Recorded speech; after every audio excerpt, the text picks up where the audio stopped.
অষ্টম শ্রেণীর নবম অধ্যায় ইতিহাসের আমি আগের ভিডিওতে যতটা তোমাদের লাইন ধরে ধরে আলোচনা করে দিয়েছি, আজকে আমি তারপর থেকে আলোচনা করব। আমি প্রতিটি লাইন একদম খুঁটিনাটি তোমাদের আলোচনা করে আন্ডারলাইন করে দিচ্ছি। এগুলো তোমাদের পরীক্ষায় আসবেই ফাইনাল ইউনিট টেস্টে, তাই তোমরা আমার এই ভিডিওটি স্কিপ না করে পুরো ভিডিওটা দেখো। পরীক্ষার প্রস্তুতিতে তোমাদের খুবই হেল্পফুল হবে আমার এই ভিডিওটি। দেখো, আমি আগের ক্লাসে পৌরসভা এতটা পর্যন্ত পড়েছিলাম। আজকে তোমাদের নতুন টপিক নিয়ে আমি এসেছি। দেখো, টুকরো কথা, পশ্চিমবঙ্গে পৌরসভা 1882 খ্রিস্টাব্দে লর্ড রিপনের উদ্যোগে ভারতে পৌর শাসন ব্যবস্থা তৈরি হয়েছিল। তাহলে ভারতে পৌর শাসন ব্যবস্থা কার উদ্যোগে? লর্ড রিপনের উদ্যোগে। 1932 খ্রিস্টাব্দে বঙ্গীয় পৌর আইন তৈরি হয়। তাহলে বঙ্গীয় পৌর আইন তৈরি হয় 1932 খ্রিস্টাব্দে।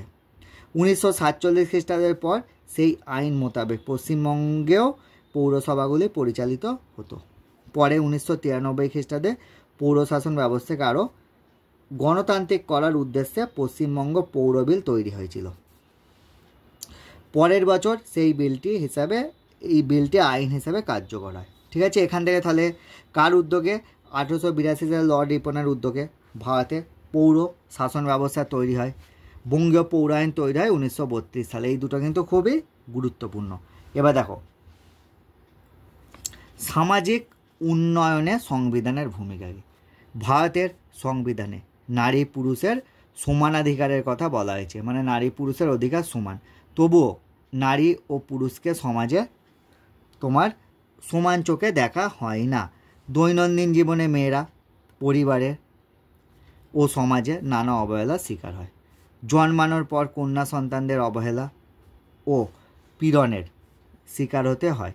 বিয়ের সময় চলে পণ দেওয়া নেওয়ার প্রথা। তাছাড়া নারী পাচারের মতো জঘন্য ঘটনা ঘটেই চলে। এখন তো এইসব ঘটছেই।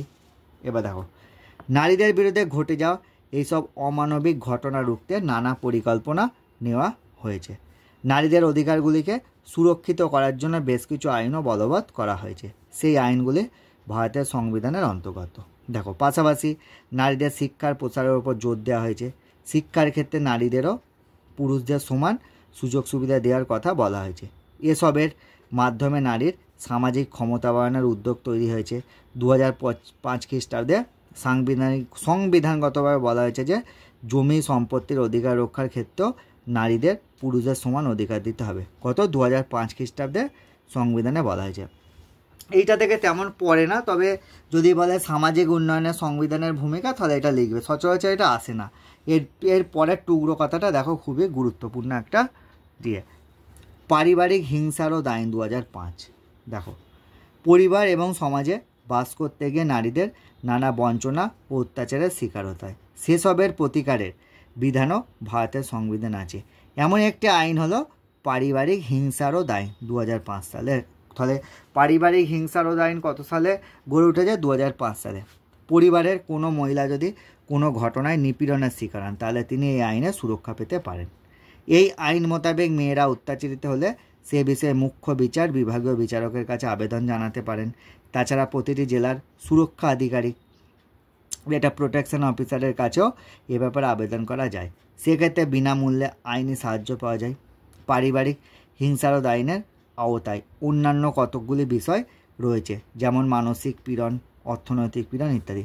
তবে শুধু আইন প্রণয়ন করলেই এই ধরনের সমস্যার সমাধান করা সম্ভব নয়। তাই সমাজে সার্বিক শিক্ষার বিকাশ ও নারীর অর্থনৈতিক অধিকারকে ফলপ্রসূ করা প্রয়োজন। তাহলে আজকে এই এতটা থাক। পরের ভিডিওতে আমি নতুন টপিক নিয়ে আসবো। আজকে যেগুলো আমি পড়ালাম এগুলোর বাইরে কোনো ছোটো কোশ্চেন বা বড় কোশ্চেন তো সচরাচর এখান থেকে হয় না, শর্ট কোশ্চেনই আসবে। তোমরা ভালো করে এইটা পড়ে নিও।